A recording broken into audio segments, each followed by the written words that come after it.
Utilizing our training guide and PTC checklist for fire stations, we're going to talk about some fire stations.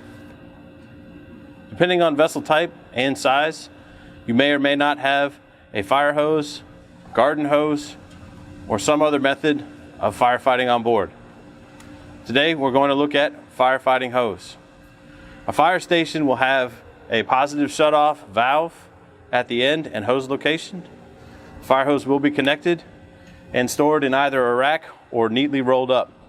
On the end will be a fire nozzle. Should be Coast Guard approved if required, and also come with a straight stream or variable fog pattern. Fire station should be marked as applicable as well, as you see here, and shall also have a spanner wrench available with which to loosen connections that are made tight under pressure, not while the hose is under pressure.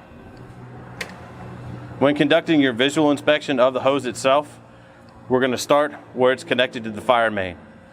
Verify that your coupling is in good shape and moves if it's not tightened. Verify hose condition at the coupling itself. Oftentimes you'll find a black mark used during hydrostatic testing. If you see that separated back from the actual coupling itself, it may indicate a bad hose. We're going to follow the hose all the way through the rack. Verify there's no obvious nicks, cuts, or frays. Looks like it will hold pressure. If you ever have a question, you can always have the hose extended, pressurized, and flow water through it. An important thing to look for when you're seeing it stowed in a rack like this is where these ends are and how they lay down on each other. If this is flat, squished down, this portion of the hose on the inside is rubber. We'll develop a hard spot and or dry rot on the inside, so when it expands under pressure, you may develop cracks here where you'll develop leaks.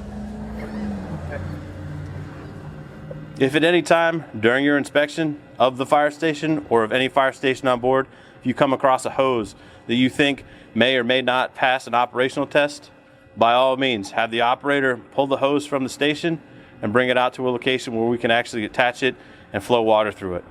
If it's satisfactory, everything's good, they can place it back in service. It's also handy to not just use the uppermost portions of the fire main system to test, but also lower portions to test. As we talked about earlier, whereas fire main systems can build up sediment in the lines lower in the system, it's a good handy tip to have them bring a bucket and open and drain out any water that might be in that standpipe system. It actually shows the operator that there is sediment that builds up in there, and it's a good learning tool tip to pass on to your operators, show them that this is some of the preventive maintenance they can do on their side. An additional piece of equipment you might find connected to your fire station is a foam proportioner. As such, foam proportioners are used to take concentrated foam and introduce it to the fire hose for application at the fire nozzle. If you do find a proportioner, it will be attached to your hydrant, between your hydrant and your hose. Oftentimes you may see them put in correctly, either backwards, where the proportioner is in the wrong way, or it'll be at the nozzle end. If you find it either way, bring it up immediately to the operator and correct it on the spot. It's important to note that this should be installed at the hydrant and not at the nozzle end. Also, when you're checking these, it's good to take it, verify your gasket's in place, everything turns correctly, your threads are not broken, sealed, knurled, damaged in any way, and that your actual proportioner is dialed in for the foam concentrate on board. If this setting is off, based off the concentrate of foam you have, it will be less effective or ineffective completely. Important things to look for when you're actually conducting an operational test at your fire station valve. Should operate freely, open and close all the way. Also, you should be able to get your entire hand, and it should have no obstructions when opening or closing. When you do charge the hose, if there is water leaking from here at the packing, it may be all right, as this can be a maintenance item where the crew can take it apart, install new packing, or tighten the packing nut itself. not a showstopper. Also, we're going to verify while the fire hose is charged, verify there's no leaks, pinholes, ruptures, verify that the hose is tight under pressure.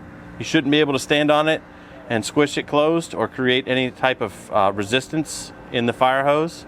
Also, verify that the nozzle works. Full open, straight stream, variable fog, depending on the type of nozzle and the requirement for the vessel. If the vessel is equipped with fire monitors, we'll also test those operationally, energize the fire main system, open up the fire monitors and exercise them to their stops. Make sure they don't spray into the bridge, on deck, or spray people overboard.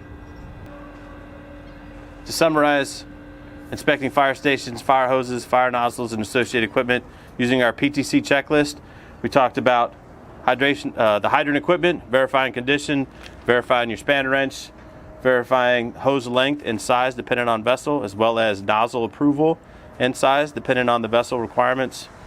We talked about operation of fire monitors, operational testing. We talked about our foam applicators and associated equipment. And we talked about the fire hydrant being ready and operable.